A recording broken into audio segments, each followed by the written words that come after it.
Half a world away from the streets of Lee County, a family still struggles for answers on what happened to their sister who mysteriously vanished during a church mission trip from Japan 25 years ago. They were over here raising funds through the sale of handmade little puppets, hand puppets. And they were just going door to door throughout the area selling these puppets to generate funds for the church. However, on the night of July 10th, 1986, Hiromi Kazuni failed to return to her group that night. And despite years of investigation, she is still yet to turn up, dead or alive. Hiromi was last seen at this intersection in South Fort Myers. When she was reported missing the next day, the public stepped up to the plate and provided some information, and even a person of interest was established. However, at the end of the day, Hiromi was never returned to her family, her friends, or her native country. Now, new information combined with DNA and your anonymous tips could provide her family with the closure they've been waiting 2 decades for.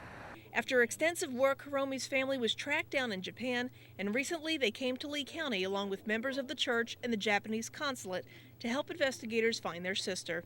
Even her identical twin provided a DNA sample which could be pivotal in finding the lost woman.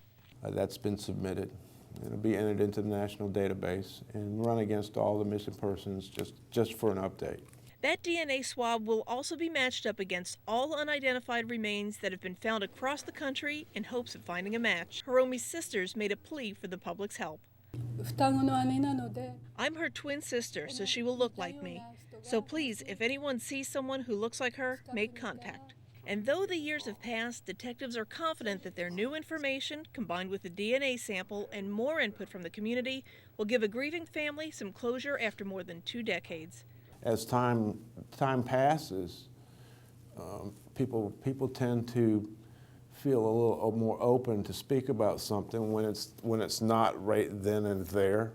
The family and investigators are hoping someone in the community will remember seeing Hiromi, who also used the English name of Rachel. For Southwest Florida Crime Stoppers, I'm Trish Routte.